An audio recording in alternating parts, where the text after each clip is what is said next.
नमस्कार, मैं हूं रविंद्र जैन और आप देखना शुरू कर चुके हैं सबकी खबर। मध्य प्रदेश, छत्तीसगढ़, राजस्थान चुनाव के परिणाम आ चुके हैं, लेकिन आज भी कांग्रेस के गले नहीं उतर रहे हैं। अधिकांश नेताओं का मानना है कि कहीं ना कहीं ईवीएम में गड़बड़ी हुई है। हम इन तमाम सारे मुद्दों पर बात करने के लिए आए हैं देश के पूर्व मुख्य चुनाव आयुक्त ओपी रावत साहब के पास।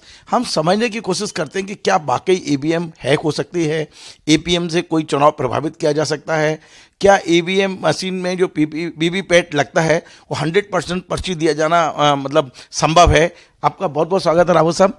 रावत साहब, जिस तरह कल यदि आपने पढ़ा हो, आज अखबारों में भी आया है कि इंडिया गठबंधन ने कल एक प्रेस नोट जारी किया है और उनने ईवीएम की पवित्रता पर संदेह व्यक्त करते हुए कहा है कि वीवीपैट जो पर्ची है वो वोटर को दी जाना चाहिए और वो 100% की मांग कर रहे हैं। क्या ये संभव है? ये देखिए, संभव तो है, लेकिन उससे कोई फायदा ही नहीं होगा, क्योंकि काउंट नहीं कर सकते आप, इलेक्ट्रॉनिक काउंट को मिला नहीं सकते। अभी भी जो प्रावधान है वो ये है कि जब भी वोटर अपना बटन दबाता है तो 7 सेकंड के लिए वीवीपैट में स्लिप दिखती है विंडो में, वो देख ले कि उसने जो बटन दबाया है उसी को वोट गया है कि नहीं, और संतुष्ट हो जाए। अगर उसको जरा सा भी ये शक लगता है कि जिस बटन को हमने दबाया ये वोट किसी दूसरे को जा रहा है, दूसरा चुनाव चिन्ह आ गया या दूसरा कोई आ गया, तो तुरंत वो रिटर्निंग ऑफिसर को शिकायत कर सकता है। रिटर्निंग ऑफिसर और पोलिंग एजेंट को लाके गवाह के रूप में उसके सामने कहेगा कि अब बताओ, अब फिर से दबाओ, और अगर दबाया और सही आया तो इसका मतलब उसकी शिकायत गलत है, तो वो नकार दी जाएगी। लेकिन अगर वाकई जैसे उसने कहा वैसे ही दूसरा कोई आया उसमें, तो वीवीपैट बदली जाएगी, वो बदला जाएगा और फिर से पोलिंग होगी, वहाँ पूरी पोलिंग फिर से होगी या रीपोल कराया जाएगा। ये सब व्यवस्थाएं हैं, चाक चौबंद हैं। स्लिप देने में जो हमारे पास हार्ड कॉपी रिकॉर्ड है वही बेकार हो जाएगा, चला जाएगा। अब उसको गली गली में जाके क्या कहाँ से कौन ढूंढेगा। लेकिन अगर कोई फर्जी बना के दिखा दे और फिर क्वेश्चन करे कि ईवीएम गड़बड़ है, हमारी स्लिप में तो इतने दिख रहे हैं, तो वो संभव नहीं है। कहाँ कहाँ आप जाके उसको नकारोगे। बहुत बड़ा सवाल ये है राव साहब कि क्या वाकई ईवीएम हैक हो सकती है? क्योंकि मैंने ये देखा है कि जो चुनाव हारता है वो ईवीएम की पवित्रता पर सवाल खड़े करता है और जो जीतता है वो कहता है कि आपको तो ये आरोप लगाने ही है। ये यदि मैं बात करूं 2009 के पहले की, जब बीजेपी हार रही थी तो उनने भी एक किताब निकाली थी। उस समय भी आपने देखा होगा, भारतीय जनता पार्टी के प्रवक्ता ने किताब लिखी थी इसकी पूरी, कि क्या क्या शक उन्होंने अपने व्यक्त किए थे। तो ईवीएम को लेकर जो संदेह है उसके क्या लगता है कि बाकी हैक हो सकती है? ये बिल्कुल नहीं, क्योंकि ये कैलकुलेटर है। आप अपने ऑफिस में कैलकुलेटर रख लो और सारे एक्सपर्ट को दुनिया के बुला लो। अगर कोई भी एक्सपर्ट कुछ भी कर दे तो हम लोग मान जाएंगे। कैलकुलेटर कभी हैक नहीं होता। हैक वो मशीन हो सकती है जो इंटरनेट रेडी हो, जैसे मोबाइल, ये हैक हो सकता है क्योंकि वो इंटरनेट से जुड़ा हुआ है। बाहर से वो मशीन से बात कर सकता है, ये बात ही नहीं कर सकती। इसीलिए इसमें सोचिए आप, बिजली का भी प्रबंध नहीं है, केबल नहीं लगाते, इसकी बैटरी होती है अंदर। इंसुलेटेड इंस्ट्रूमेंट है ये, पूरी तरह से पूरी दुनिया से इंसुलेटेड है। कहीं कोई कनेक्शन नहीं, कोई बातचीत की संभावना नहीं, कोई इंटरनेट नहीं, कुछ भी नहीं। और इसकी तारीफ पूरी दुनिया करती है, सारी दुनिया करती है। और 27 देश हमारी ईवीएम जैसी ईवीएम से चुनाव कराते हैं। अमेरिका में भी 50 राज्य हैं, 50 राज्य में से 26 राज्य ईवीएम से चुनाव कराते हैं। लोग कहते हैं कि जर्मनी ने ईवीएम से चुनाव कराया और उनके सुप्रीम कोर्ट ने अवैध करार दिया, उसके बाद से जर्मनी में ईवीएम नहीं उपयोग हो रही है क्योंकि वो गलत है। अगर आप इलेक्शन कमीशन की वेबसाइट से ईवीएम स्टेटस पेपर पढ़ें जो 2017 में बना के डाला गया था और उसमें अपडेशन भी होता रहता है, उसमें साफ लिखा है कि जर्मनी ने, बल्कि इंडिया ने ईवीएम पहले यूज करी थी 1982 में। परूर एक विधानसभा क्षेत्र का केरल में बाई इलेक्शन था, उसमें इन्होंने कर दी यूज। सुप्रीम कोर्ट ने चुनाव रद्द कर दिया। कारण क्या था कि आपने कानून में बदलाव किए बिना बैलेट पेपर को हटा के ईवीएम यूज की, इसलिए चुनाव रद्द किया जाता है। वही चीज जर्मनी में हुई थी। तो फिर इलेक्शन कमीशन ने वेट किया। ईवीएम 82 में रेडी थी, लेकिन आप सोचिए 82 से 98 तक यूज नहीं हुई। वेट किया, 89 में अमेंडमेंट हुआ, फिर उसके बाद उन्होंने पर्याप्त संख्या में उनका मैन्युफैक्चर कराया और 98 से शुरू किया और 2000 के बाद से 100% ईवीएम हुई है। जर्मनी में क्या है कि कोई मेजोरिटी होती नहीं किसी की, एक दल के 4 सीट, एक दल की 100 सीट, एक दल की 80 सीट, तो मतैक के ना होने से वहाँ अमेंडमेंट नहीं हुआ, इसलिए वो ईवीएम नहीं यूज करते। ये तो इतनी सिंपल बात है। तो इन सब चीजों के रहते जब बीजेपी ने हारी 2009 इलेक्शन, तो उन्होंने भी बहुत हल्ला मचाया और जीवीएल नरसिम्हा राव ने किताब भी लिखी। उस समय भी इलेक्शन कमीशन ने ईवीएम चैलेंज रखा, आओ करके दिखाओ, एक वोट भी आप इधर से उधर कर सकोगे तो ईवीएम हटा दी जाएगी। उस समय हुआ, सबने संतुष्टि कर ली, कोई कर नहीं पाया। 2017 में भी यही चक्कर हुआ। 2017 में जब आम आदमी पार्टी जैसे 70 में से 67 सीट ईवीएम ने दिलाई थी दिल्ली में, तब तो ईवीएम अच्छी थी। पंजाब में हारे बुरी तरह से, तब ईवीएम हैक हो गई, तो उन्होंने हल्ला खूब मचाया और लोगों ने भी हल्ला मचाया, उसमें कोरस हो गया। तो 17 में भी, जून 2017 में इलेक्शन कमीशन ने ईवीएम चैलेंज रखा, आ जाओ, जिस पोलिंग स्टेशन की ईवीएम आप चाहते हो, पंजाब से, यूपी से, उत्तराखंड से, जहां चुनाव हुए थे, आप कहोगे आपको ले चलेंगे सिक्योरिटी में, आप उठाओ ईवीएम, रखो गाड़ी में, ले आओ और इलेक्शन कमीशन के हॉल में सबके सामने रख दो, अपने सारे एक्सपर्ट्स को बिठा दो, हम लोग भी देखेंगे, दिखाओ हैक करके। एक भी वोट इधर का उधर कर सके आपके एक्सपर्ट तो ईवीएम हट जाएगी। आप सोचिए, दूसरे चैलेंज में तो कोई पार्टी आई ही नहीं, 3 दिन तक खुले रखे रहे, बैठे रहे हम लोग, कोई नहीं आई। 2 पार्टी के लोग आए, सीपीएम और एनसीपी के, तो हमें आशा हुई कि चलो कोई तो आया, कुछ तो करने को रहेगा। लेकिन आके बोले, साहब हम चुनौती के लिए नहीं आए हैं, ईवीएम चैलेंज के लिए नहीं आए हैं, हम तो ये सीखने के लिए आए हैं कि और क्या क्या इसमें विशेषताएं हैं, आप हमें समझा दीजिए, आपके इंजीनियर हमें समझा दें। उन्हें 2 घंटे में समझाया हमारे इंजीनियर से, फिर वो चले गए। तो चुनौती किसी ने नहीं मानी। ऐसे कितने देश हैं जहां ईवीएम से चुनाव कराए, बाद में हटा के बैलेट पेपर पर ले गए हैं? क्योंकि ऐसी भी खबरें मैं लगातार पढ़ता रहता हूं कि कई लोगों ने ईवीएम हटा दिए हैं क्योंकि ये संदिग्ध हैं। देखिए, जर्मनी और स्विट्जरलैंड 2 तो यूरोप में थे जिनका वही कानून नहीं बदलने से हटाना पड़ा। इसमें ईवीएम की कोई गलती नहीं थी, केवल कानून नहीं बदला था। कोई गलती नहीं थी। 1-2 जगह क्या था, उनने इंटरनेट रेडी ईवीएम लगाई थी, तो इंटरनेट रेडी तो कोई भी मशीन है वो हैक हो सकती है, क्योंकि वो बात कर रही है दूसरी मशीनों से, तो वो तो हैक हो सकती है, तो उनकी उस वजह से हटी। एक जगह अभी बांग्लादेश में चुनाव आने वाला है, बांग्लादेश में उसमें मजबूरी के कारण शायद बैलेट हो जाए, अभी तय नहीं है, अभी आंदोलन सा चल रहा है, क्योंकि अभी से अपोजिशन पार्टी और रूलिंग पार्टी में झगड़े भी चल रहे हैं, काफ़ी कुछ वो हो रहा है। वहाँ क्या हुआ है, ईवीएम को रिपेयर करने और उसके लिए धनराशि की कमी हो गई, धनराशि नहीं दी सरकार ने, तो वहाँ पता नहीं क्या होगा इस बात का हल। रीजन दूसरे हैं, ईवीएम खराब नहीं है, ईवीएम जो कैलकुलेटर की तरह है उसको हैक करना किसी के बश की बात नहीं है। और इसके लिए जब मैं चीफ इलेक्शन कमिश्नर था तो मैंने सारे देशों के राजदूतों को बुलाया कि भैया यहाँ जबरदस्ती का हल्ला है और आप लोग सोचते हो कि देखो सब अपोजिशन चिल्ला रहा है, आप लोग कुछ नहीं कर रहे हो, आप लोग आके देख लो।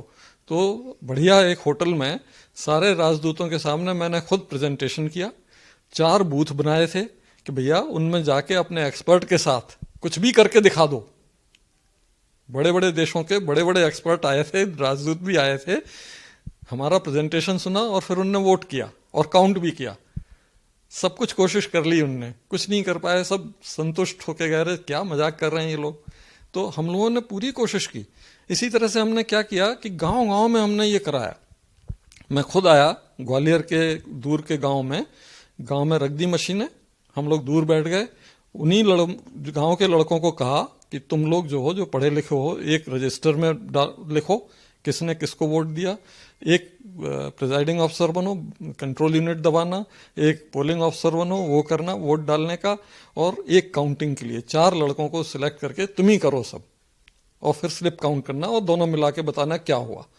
तो करीब 100-150 वोट हर गांव में ऐसे डलवाए और उन लड़कों ने अनाउंस किया कि साहब ये बिल्कुल 100% सही है, और गांव वालों ने ईवीएम की जय हो, ईवीएम की जय हो। लेकिन एक बड़ी उदाहरण दिया जाता है मध्य प्रदेश का। ये अप्रैल 2017 का मामला है भिंड का। भिंड में कलेक्टर इलिया राजा साहब थे और उस समय जो मध्य प्रदेश की मुख्य चुनाव पदाधिकारी थी सलीना सिंह, वो वहां पहुंची थी और वहां डेमो में ये आया था कि जिस बटन को भी दबा रहे थे वो बीजेपी को वोट जा रहा था। तमाम सारा मीडिया कवरेज भी हुआ था और यही वाला उदाहरण कई बार कांग्रेस पार्टी दे रही है आजकल। अटेर का विधानसभा का उपचुनाव था वो, उसके समय ऐसा हुआ क्योंकि उसमें गलती हुई। इलेक्शन कमीशन का एक स्टैंडर्ड ऑपरेटिंग प्रोसीजर है, क्योंकि ईवीएम पर्याप्त नहीं है तो हमेशा दूसरी जगह से आती हैं। तो यूपी इलेक्शन की ईवीएम थी, कानपुर जिले की ईवीएम आई थी भिंड के बाई इलेक्शन के लिए। तो जब आती हैं तो इलेक्शन होने के बाद वो उनके बैलेट पेपर तो फट जाते हैं, मतलब दिखते नहीं है कुछ भी, ना नाम ना चुनाव चिन्ह, कुछ नहीं दिखता है। और उनकी चेकिंग और उनकी फंक्शनैलिटी टेस्ट और वो सब होना होता है पहले, उसके बाद ही उनको अगले चुनाव के बारे में सोचा जाता है। वो सब कुछ हुआ नहीं था, आके डिलीवरी हुई थी। उसी समय सीईओ का दौरा हो गया भिंड में उपचुनाव की तैयारी के बारे में। प्रेस कॉन्फ्रेंस में पत्रकारों ने जिद की और उन्होंने उनकी जिद मान के कहा कि लाओ भाई ईवीएम डिमॉन्स्ट्रेट करना है। कलेक्टर ने बेचारे ने कहा कि नहीं मैडम, अभी इनका कुछ हुआ नहीं, ना उनका चेकिंग हुआ है ना कुछ हुआ है, तो अभी नहीं कर सकते। लेकिन उन्होंने कहा नहीं करना है, दिखाओ, कम से कम देखने को, डिमॉन्स्ट्रेट करने को तो दिखा दो। उसने कहा इलेक्शन कमीशन के निर्देश नहीं है, निर्देश है कि पहले उस डेटा खत्म करो वहाँ का, ये करो वो करो। लेकिन नहीं हुआ, वो आके रख गई मशीन, रख गई। और उसमें चूंकि दिख तो रहा ही नहीं था किसी को कि कौन सा बटन किसका है, तो कोई भी बटन किसी ने दबाया वो बीजेपी का होगा तो बीजेपी का निकला। दूसरे से कहा गया, उसने भी धोखे से वही बटन दबा दिया तो फिर बीजेपी का निकला। अब वो उसको कह दिया इनने कि कोई भी बटन दबाओ बीजेपी निकलता है, ये भी गड़बड़ है, जबकि वो एक्सीडेंटली दोनों ने एक ही बटन दबाया। फिर उसके बाद उसमें थोड़ा उनने धमका दिया पत्रकार को, उन्होंने कह दिया भाई ऐसा मत करो, इसे बाहर नहीं जाना चाहिए, ये ऐसा ठीक नहीं होगा, ये कह दिया उन्होंने। तो इस वजह से वो शक पैदा हो गया कि सीईओ कह रहे हैं कि आप बाहर नहीं जाने दो, ये ठीक नहीं है। तो इस वजह से मीडिया में हल्ला मचा और इसीलिए फिर 2017 में ईवीएम चैलेंज रखा गया जून में। हाँ, कि एक तो आप पंजाब का आम आदमी पार्टी हल्ला कर रही है, एक ही अटेर की घटना हो गई, तो ये सबका जवाब हो जाएगा कि आप करके दिखा दो। तो अब तो कांग्रेस पार्टी तीनों राज्यों में हल्ला कर रही है। हम रोज देख रहे हैं दिग्विजय सिंह जी के सोशल मीडिया पे जाओ तो ईवीएम का कोई ना कोई एक समाचार वो कहीं ना कहीं से उठा के डालते हैं। दिग्विजय सिंह जी का नियमित सोशल मीडिया पे कोई ना कोई एक जानकारी मिलती है कि यहाँ ईवीएम है, कोई है यहाँ संदिग्ध है। उनसे कोई मीडिया वाला भी बात करता है तो सबसे पहले वो ईवीएम पे बोलते हैं कि मेरे को इस पर संदेह है। तो अब क्या फिर चुनाव आयोग कुछ करेगा क्या? यद्यपि अभी चुनाव आयोग आप नहीं है, लेकिन चुनाव आयोग को क्या करना चाहिए शक को दूर करने के लिए? मुझे लगता है आप करने की कुछ भी जरूरत नहीं है, क्योंकि इतना ज्यादा पानी बह चुका है ईवीएम की गंगा में कि सबको मालूम हो गया है, आम वोटर को भी मालूम हो गया है, इंटरनेशनल ऑडियंस को भी मालूम हो गया है कि इंडिया की ईवीएम बिल्कुल हैकिंग प्रूफ है। दूसरी चीज क्या है कि इतने अच्छे प्रावधान हैं, लोग कहते हैं 100% वीवीपैट स्लिप काउंट क्यों नहीं करते, इसका प्रोविजन है और काउंट की गई है। रिटर्निंग ऑफिसर के पास अगर कैंडिडेट शिकायत करता है, जिस पार्टी को भी असंतोष है कि साहब ये ईवीएम गड़बड़ हैं, ये हैक हो गई हैं, ये सारे हमारे वीवीपैट स्लिप काउंट करने का ऑर्डर करिए। रिटर्निंग ऑफिसर अगर ऑर्डर करता है कि सारे वीवीपैट स्लिप काउंट किए जाएं तो काउंट किए जाएंगे। और अभी तक करीब 40 मामलों में 100% वीवीपैट स्लिप काउंट किए गए। एक भी मामले में कहीं भी एक वोट की डिस्क्रिपेंसी नहीं आई है। दूसरे, हमारा जो सबसे प्रीमियर स्टैटिस्टिकल इंस्टीट्यूट है कोलकाता में, ISI, उसको पूछा गया इलेक्शन कमीशन के द्वारा कि आप बताइए कितने % वीवीपैट स्लिप काउंट की जाएं कि 99.99% एक्यूरेसी आ जाए कि इलेक्ट्रॉनिक काउंट और ये सही है।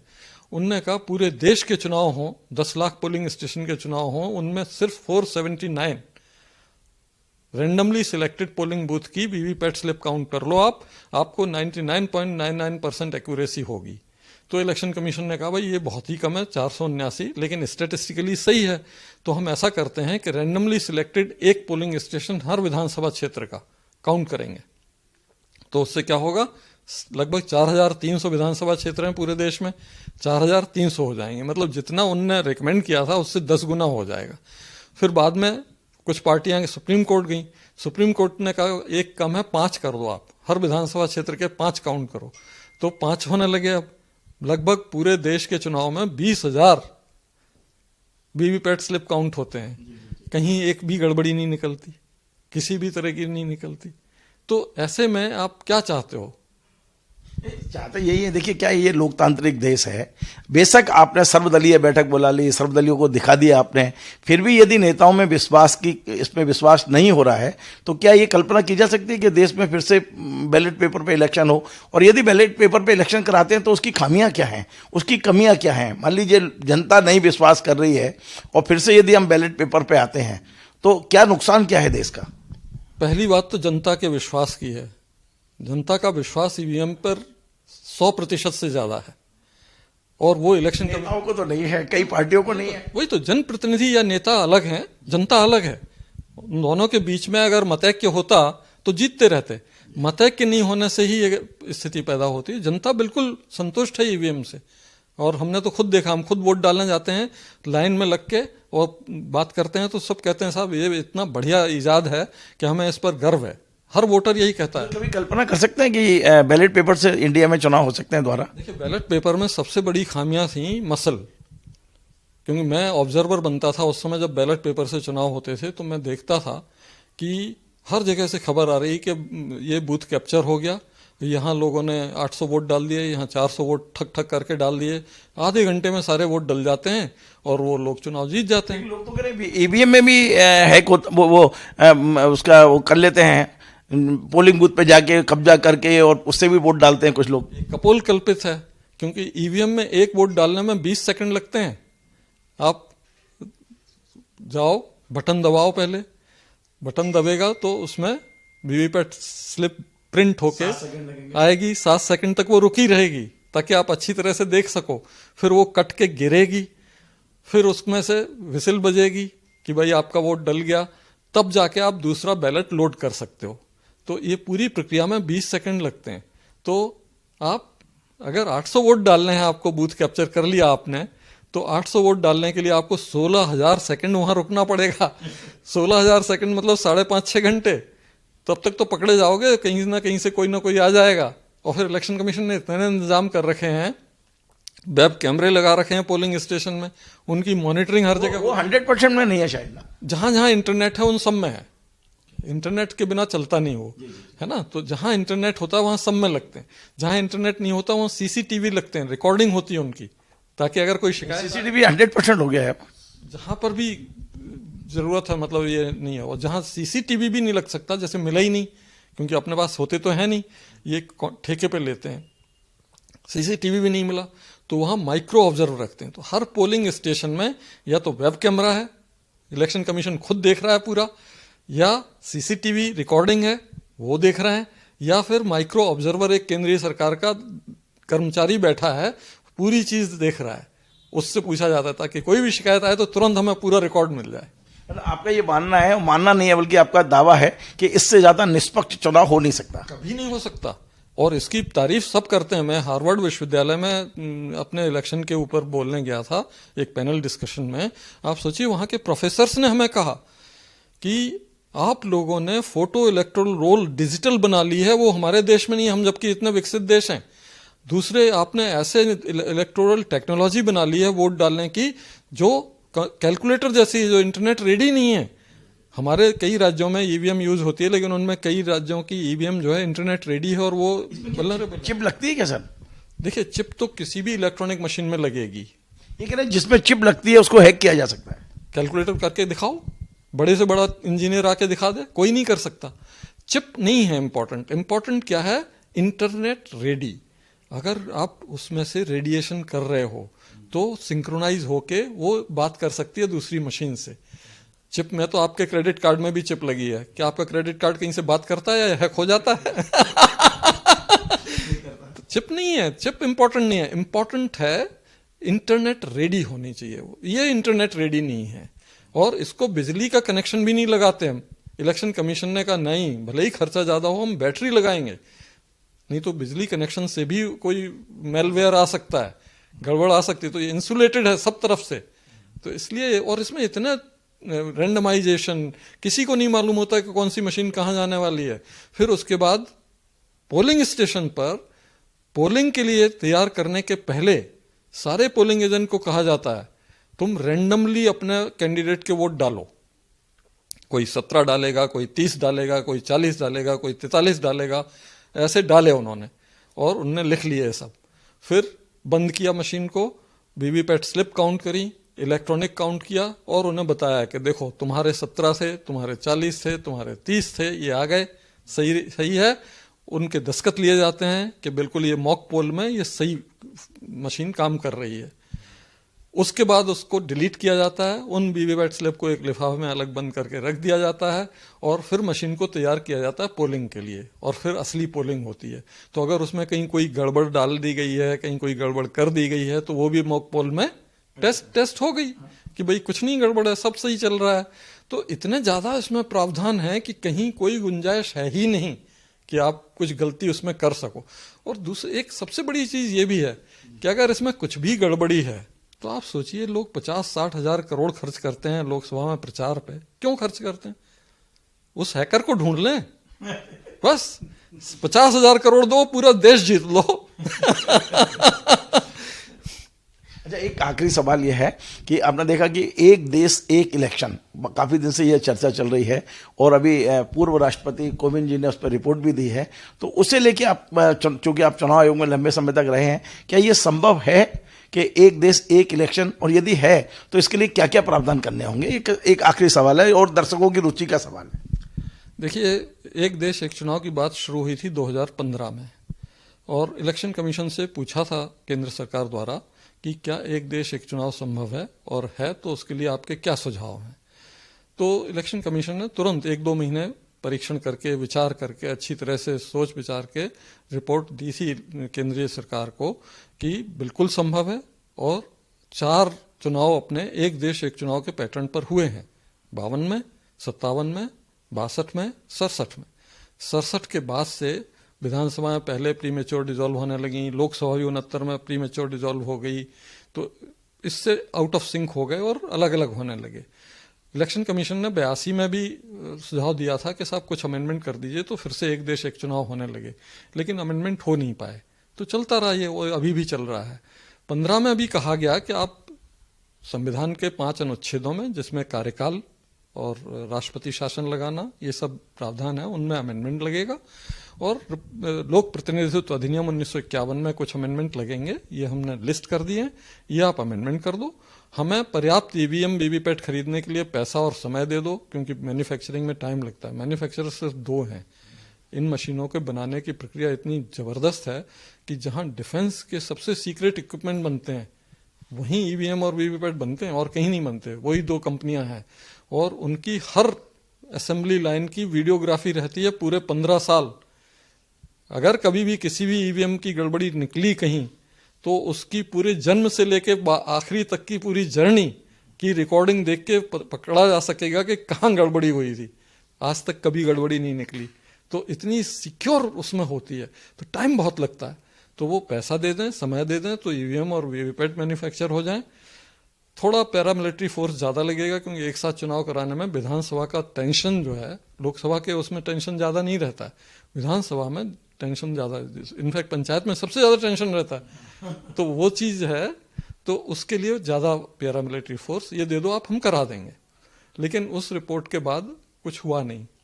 तो रामनाथ कोविंद जी की रिपोर्ट आ गई, अब देखते हैं शायद चर्चा होगी कुछ। अगर हो तो अच्छा है, क्योंकि एक साथ चुनाव होने से एक बार सब फ्री हो जाएंगे 5 साल के लिए, 5 साल अच्छी तरह से काम होगा।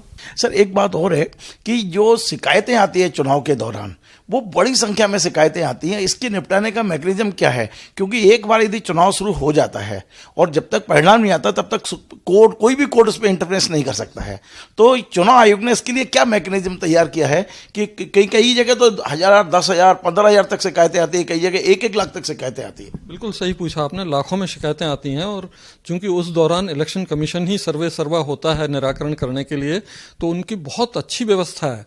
जांच हो जाती है 1-2 दिन में ही, उस पर अगर एक्शन होनी है तो एक्शन हो जाती है, और उसको परिणाम भी सूचित कर दिया जाता है। लेकिन क्या था कि ज़्यादातर शिकायतों में ना तो एविडेंस मिलता था, ना कुछ मिलता था, और 99.99% शिकायतें जो है आधारहीन पाई जाती थी। तो इसमें वेस्ट भी होता था, अधिकारी भी दौड़ते थे, गाड़ियाँ भी दौड़ती थी, बहुत खर्चा होता था, लेकिन परिणाम 0 निकलता था।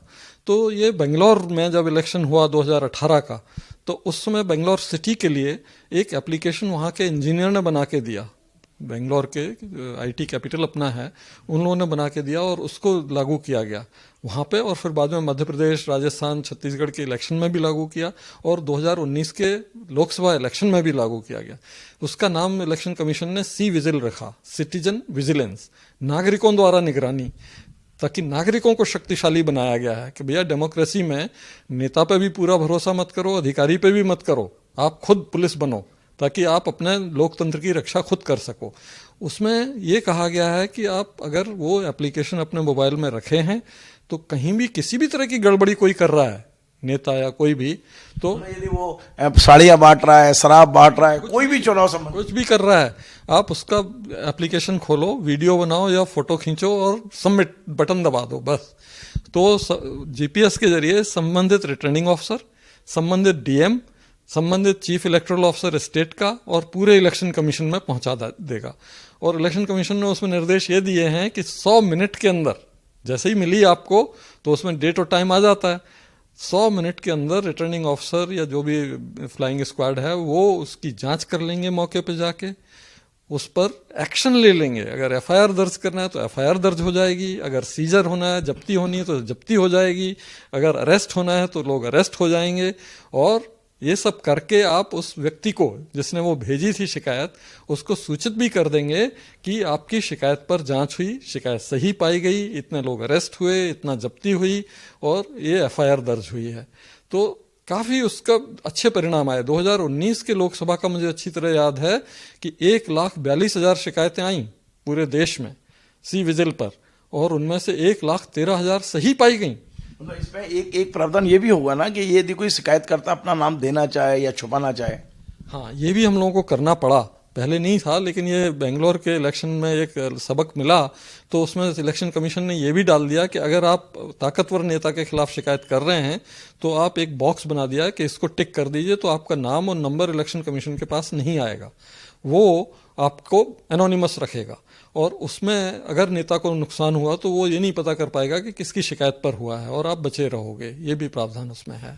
ये जो सॉफ्टवेयर है इसके जरिए, इस ऐप के जरिए जो शिकायतें रही है वो फर्जी शिकायतें कम हो रही हैं, जिनाएं ज़्यादा हो रही हैं। फर्जी शिकायतें एकदम खत्म ही हो गई और असली शिकायतें ज़्यादा हो गई, और इससे लोग डर गए। यहाँ तक है कि इसका प्रचार प्रसार इलेक्शन कमीशन ने बहुत करने की कोशिश की, इनफैक्ट 2 करोड़ रुपए खर्च करके विज्ञापन तक निकाला। लेकिन आज भी मैं जिस मीटिंग में जाता हूँ, अधिकारियों को, पत्रकारों को, जनता को, किसी को नहीं पता कि ऐसा भी कोई सी विजिल ऐप है, किसी को पता नहीं है, क्योंकि प्रचार एक बार होके रह गया। बाकी वेस्टेड इंटरेस्ट इसको आगे बढ़ने नहीं देगा। को करना चाहिए कायदे से। करते हैं ना, यहाँ पे हमने तो इसकी बरकतुल्लाह विश्वविद्यालय से इसकी एक वाहन रैली निकलवाई भोपाल में इलेक्शन के पहले कि आप देखिए सी विजिल का उपयोग करिए, लेकिन क्या है कि लोग दबा देते हैं ज़्यादा।